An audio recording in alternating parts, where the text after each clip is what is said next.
28, versículo 1. Diz assim as Sagradas Escrituras: E no fim do sábado, quando já despontava o primeiro dia da semana, Maria Madalena e a outra Maria foram ver o sepulcro. E eis que houvera um grande terremoto, porque o anjo do Senhor, descendo do céu, chegou, removendo a pedra da porta, e sentou-se sobre ela. E o seu aspecto era como um relâmpago, e as suas vestes brancas como a neve. E os guardas, com medo dele, ficaram muito assombrados e como mortos. Mas o anjo, respondendo, disse às mulheres: Não tenhais medo, pois eu sei que buscais a Jesus, que foi crucificado. Ele não está aqui, porque já ressuscitou, como havia dito. Vinde, vede o lugar onde o Senhor jazia. E depois, imediatamente, repete comigo, imediatamente. Aleluia. E dizei aos seus discípulos que já ressuscitou dentre os mortos, e eis que ele vai adiante de vós para a Galileia. Ali o vereis, eis que eu vou tenho dito. Feche seus olhos. Querido Deus, Pai maravilhoso, nós lemos a Tua Sagrada Escritura, Senhor,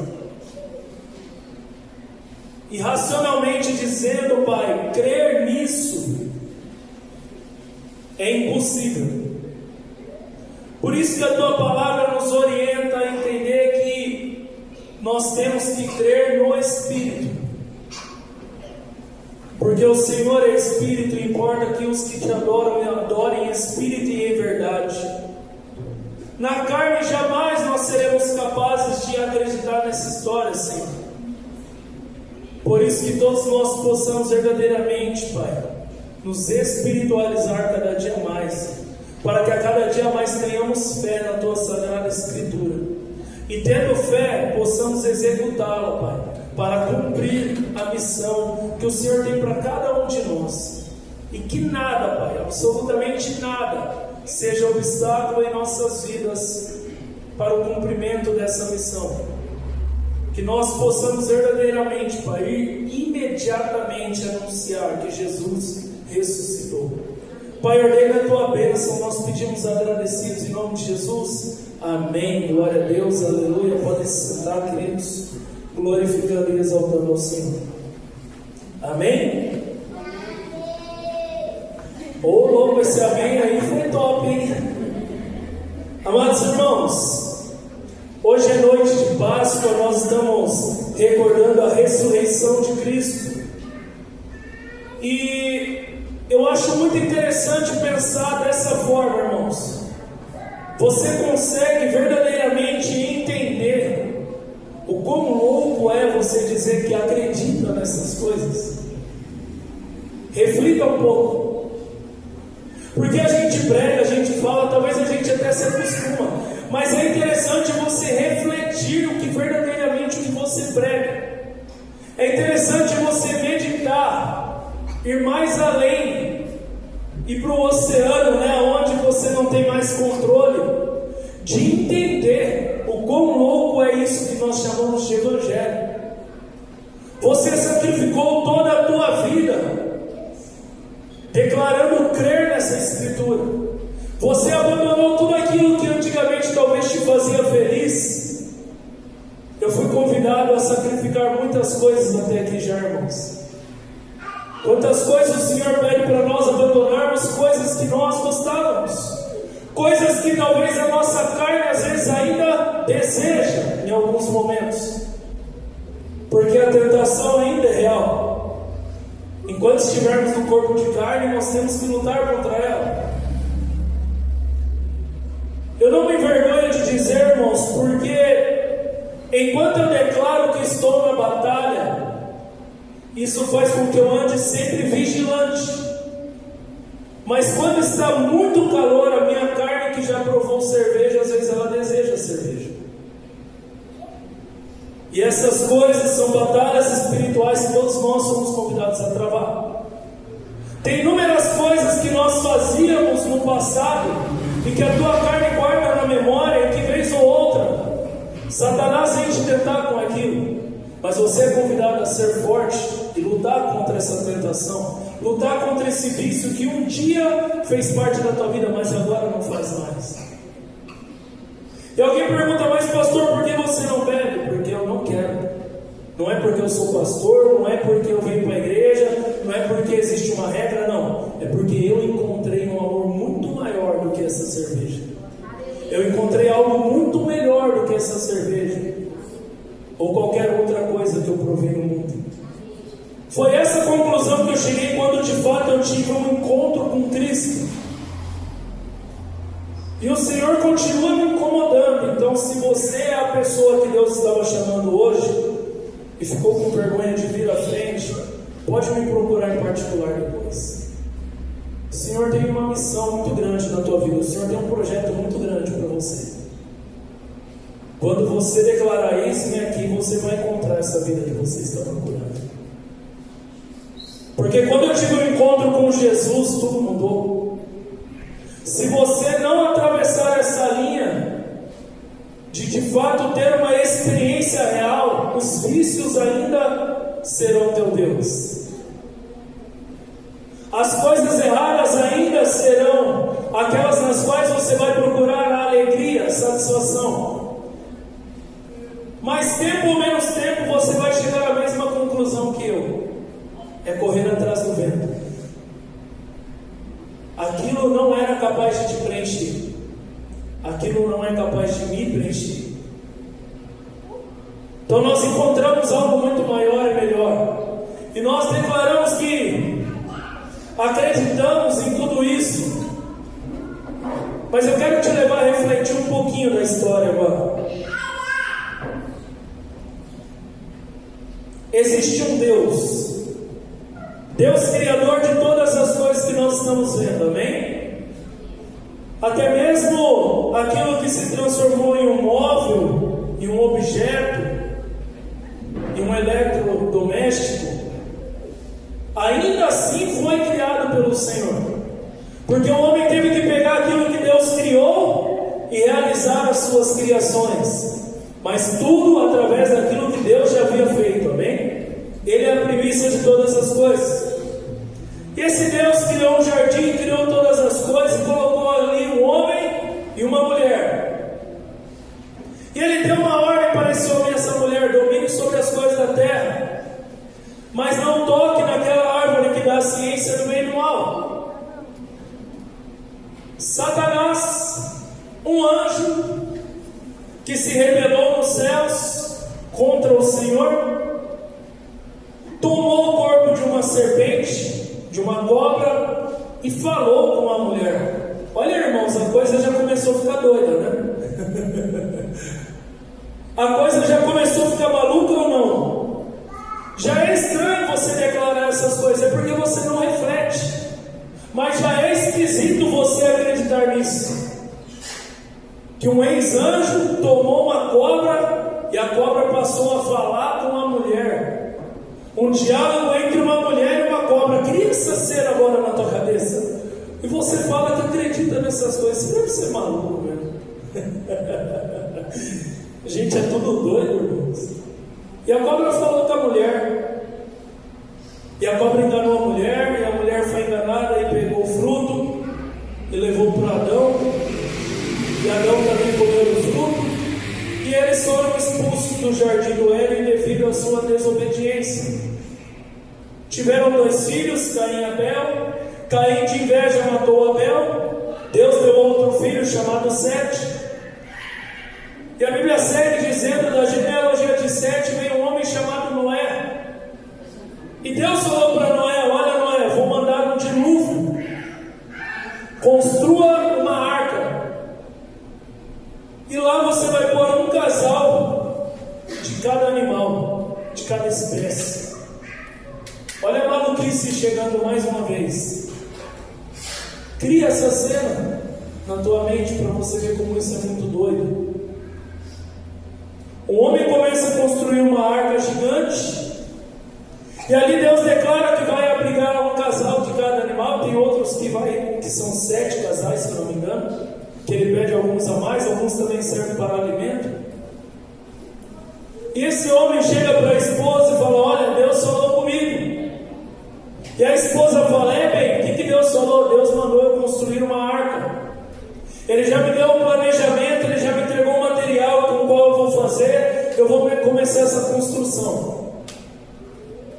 Irmãos, imagina o quanto essa mulher tinha que acreditar que o teu marido de fato era um homem de Deus, para dar o teu voto de positivo para essa instrução doida que Deus deu para ele, para esse planejamento maluco. E ali ele acreditou, confiou, construiu essa arca. E a Bíblia segue mais um pouco. Passa o dilúvio, ele salva ele, a esposa, os 3 filhos, as 3 esposas dos filhos, Sem, Cã e Jafé. E a Bíblia fala que eles começaram a se multiplicar pela terra.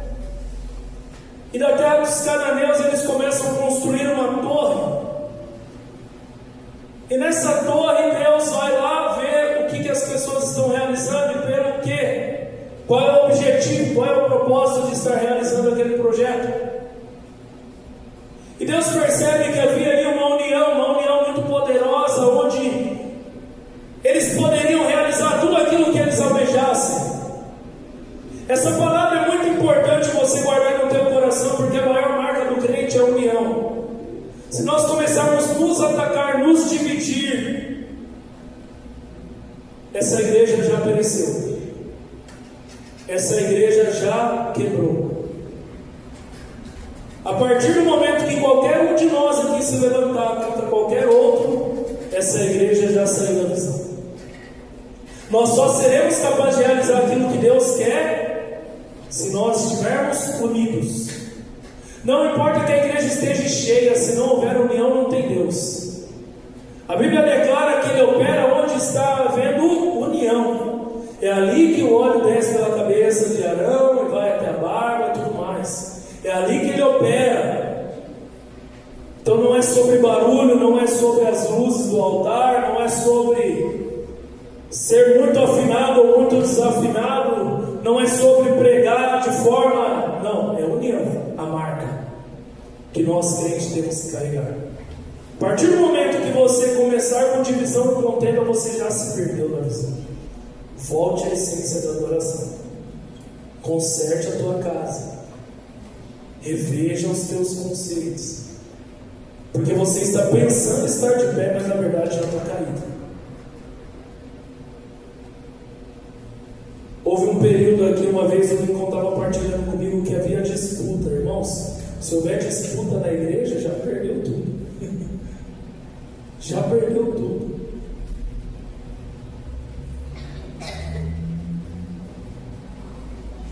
Não sei por que eu estou falando isso, mas amém, vamos seguir com a pregação.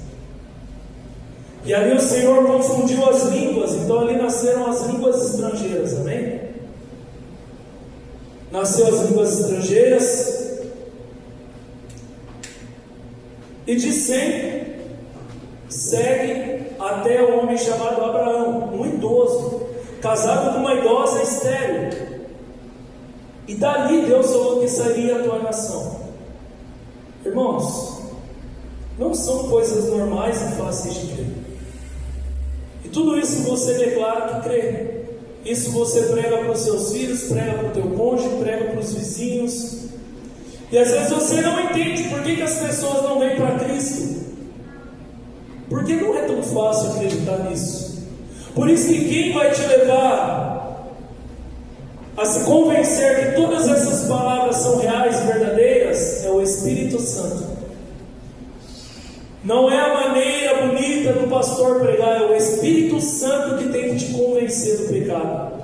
É o Espírito Santo que tem que tocar o teu coração e mostrar aonde é que precisa ser consertado, aonde é que precisa ser revisto, aonde é que, sem perceber, a ovelha se desgarrou do pastor.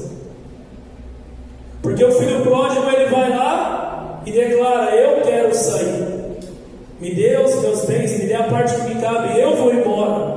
Eu não quero mais estar aqui na tua casa, Pai.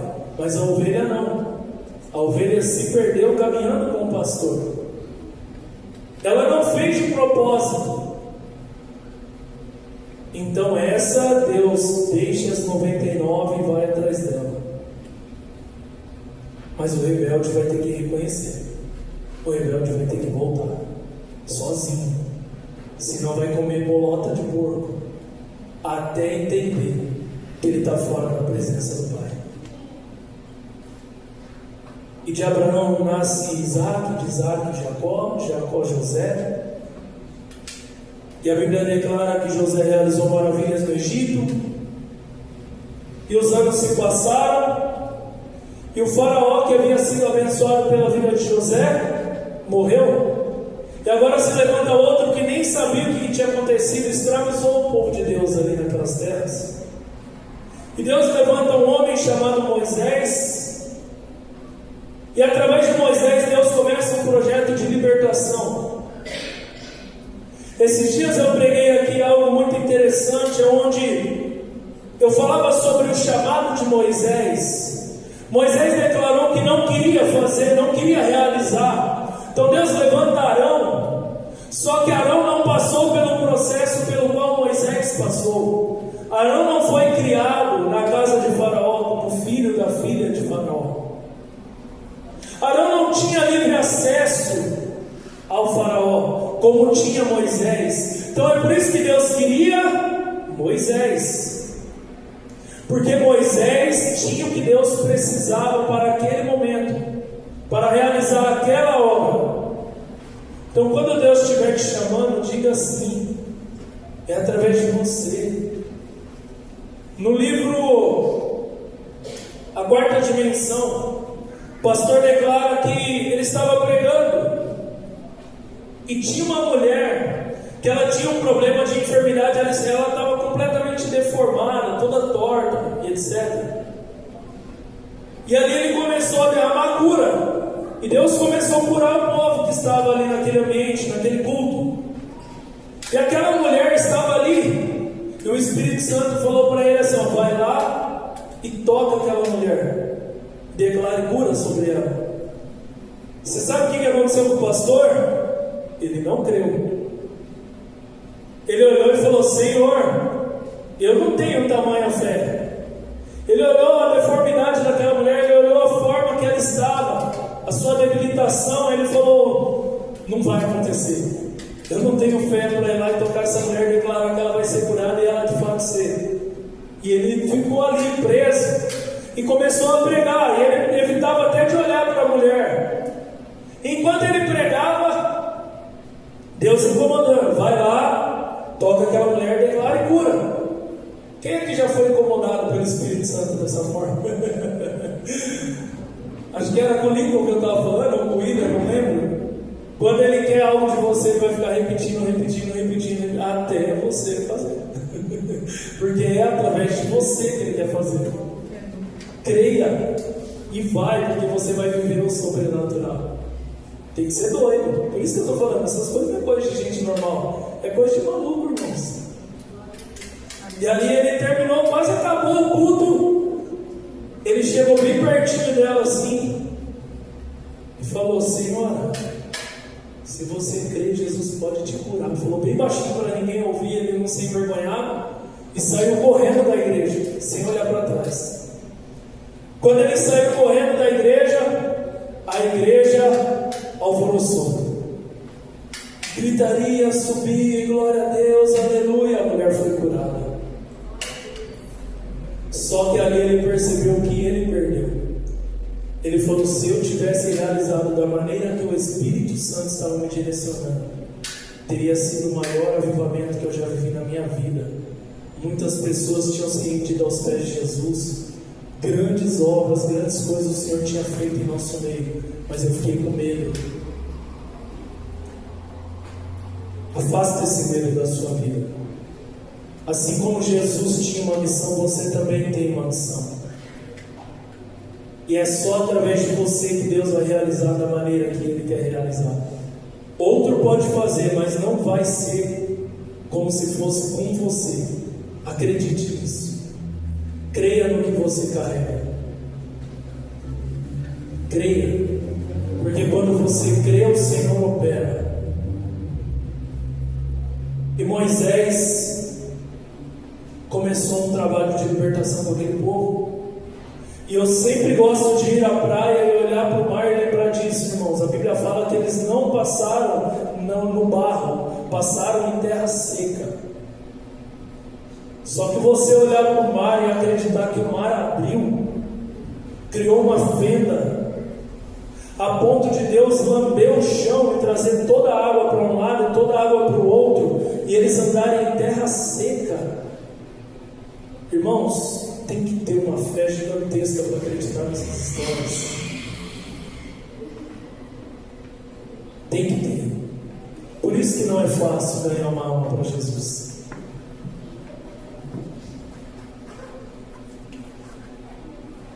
E aí a Bíblia segue: Josué, Juízes, Sansão, Gideão, Jefté, Samuel, e muitas histórias e milagres, sinais e maravilhas acompanhando essas pessoas. Saul levanta Davi, e de Davi vem aquele que nós estamos hoje declarando que ressuscitou, Jesus Cristo, que não veio também de forma fácil de compreender, nascido de uma virgem. Só aí já é motivo de você refletir muito. Nascido de uma virgem, uma jovem que não teve medo do chamado, aceitou a tua missão e começou a obra, declarando: eis aqui a serva do Senhor, faça-se segundo a tua palavra. Esses dias eu estava vendo uma palestra e o palestrante falou que a mulher declarou assim: eu não oro Pai Nosso, porque eu não vou declarar seja feita a tua vontade, eu não sei se a vontade dele é a minha. Olha a audácia, irmãos. A pessoa não reflete quem é Deus, irmãos, para falar uma besteira dessa. Nós não estamos falando de qualquer ser, nós estamos falando do alfa e o ômega, o início e o fim. Ele sabe o que é melhor para você, mesmo que você não acredite que aquilo que Ele está direcionando é o melhor para você. Mas as pessoas que se renderam a esse plano, a esse projeto, declararam assim como Maria: eis aqui a serva do Senhor.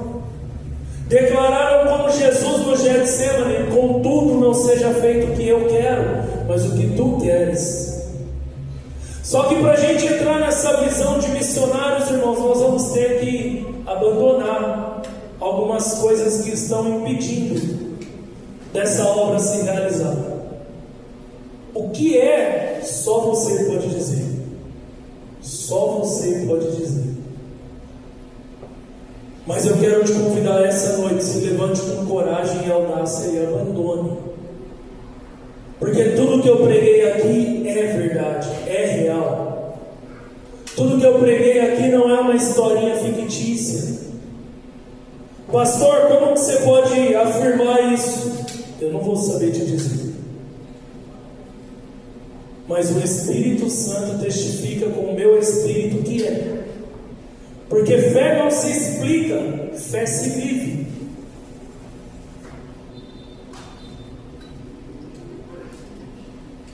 Abra a tua Bíblia, 2 Coríntios capítulo 4.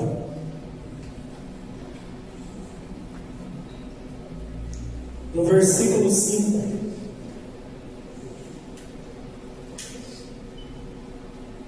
Fé não se explica, fé se vive, amém?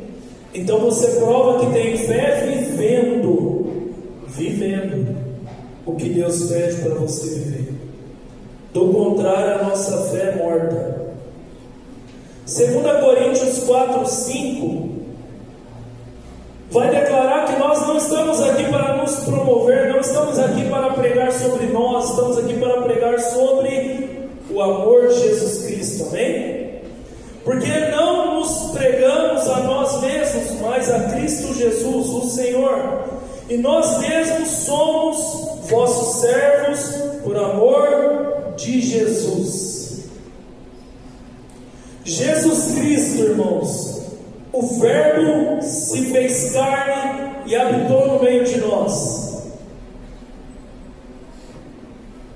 Tem um homem na internet que ele declarou que ele tinha muita curiosidade. Então ele foi para tudo que vocês imaginarem. Foi para o candomblé, foi para a mesa branca, ele foi para todas as religiões que ele pudesse ir. Ele foi para todos os lugares que ele pudesse ir. Para todos. Estudou tudo, aprendeu tudo, se aprofundou em tudo, irmãos. E aí ele chegou à mesma conclusão que foi pregado para nós ontem. Jesus Cristo é o caminho, a verdade e a vida.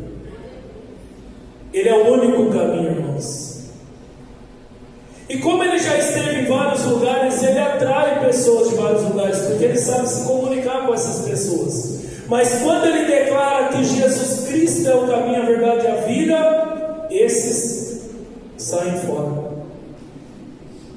E aí ele declara assim: a questão não é religião, a questão é nós de fato olharmos para aquilo que é verdadeiro e para aquilo que funciona. Porque se todos fizessem como ele ensinou a fazer, o mundo era um paraíso, irmãos.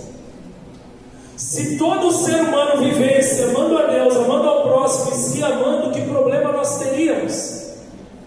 Qual dificuldade nós teríamos de ser felizes, de se sentir realizados, de não ter problema com conflito com ninguém, seja pelo motivo que for? Lembrando que esse amor não é um sentimento, é uma ação. Por isso que também é um amor ligado à fé, é caridade.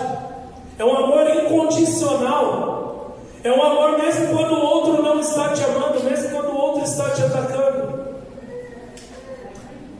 Se todos aqueles que se declaram seguidores de Cristo, de fato imitarem a Cristo, esses já são capazes de mudar o mundo. Porque 12 que de fato creram mudaram o mundo. Então nós temos um país onde se declara cristão, onde a maioria é cristão, mas olha a situação do Brasil hoje.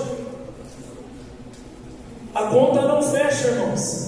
Porque se somos de fato imitadores de Cristo, era o Brasil lá nadando de braçada. Então nós declaramos que somos, mas não fazemos o que ele fazia. Com esse evangelho de hipocrisia, nós não vamos chegar a lugar algum. Já estou encerrando.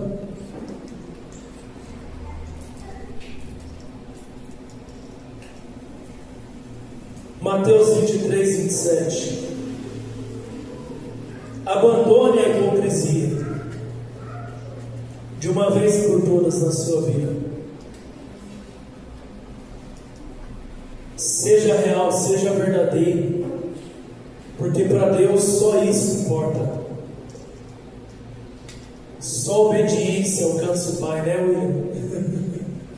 Lindo louvor, viu, William? Glória a Deus. Que o Senhor te entregue muito mais, cada dia mais, no nome de Jesus. Só obediência agrada o Pai, irmãos. Não adianta o pastor pôr um terno bonito, falar bonito e fazer tudo o contrário. Não adianta nada. Eu posso enganar vocês facilmente, mas aquele que sonda a mente e o coração não. Mateus 23, 27. Ai de vocês, escribas e fariseus, hipócritas, porque vocês são semelhantes aos sepulcros pintados de branco, que por fora se mostram belos, mas interiormente estão cheios de ossos, de mortos e de toda podridão. Assim também vocês por fora parecem justos aos olhos dos outros, mas por dentro estão cheios de hipocrisia e maldade. Se declaramos que Jesus ressuscitou, se declaramos que somos cristãos, se declaramos que somos crentes, as nossas obras precisam falar muito mais do que as nossas palavras. Os nossos frutos devem ser de acordo com aquilo que pregamos. Imagina vocês chegarem lá na minha rua agora e os vizinhos falar: vixe, aquele ali, só pela misericórdia. De noite sai escondido, faz isso, faz aquilo, aquilo outro. Não dá testemunho com a própria vida de que de fato vive para aquilo que declara que vive. Hipócrita. Fuja dessa hipocrisia, porque isso não te levará à salvação. Romanos 2,18. Nós conhecemos a vontade de Deus, amém, irmãos? Nós nos colocamos como aqueles que vão guiar os cegos para os caminhos de Deus. Então a Bíblia te convida a ensinar a você mesmo, primeiramente. Romanos 2,18 diz: se você conhece a vontade de Deus e aprova as coisas excelentes, sendo instruído na lei, se você está convencido de que é guia dos cegos, luz dos que se encontram em trevas, instrutor dos insensatos, mestre de crianças, tendo na lei a forma da sabedoria e da verdade, você, pois, que ensina os outros, não ensina a si mesmo?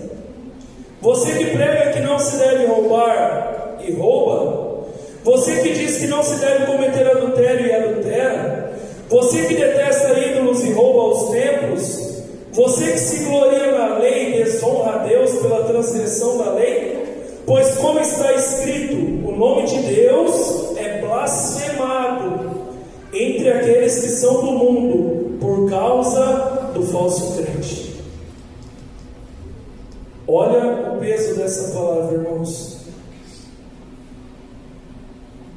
Então Jesus declarou naquela cruz: está consumado.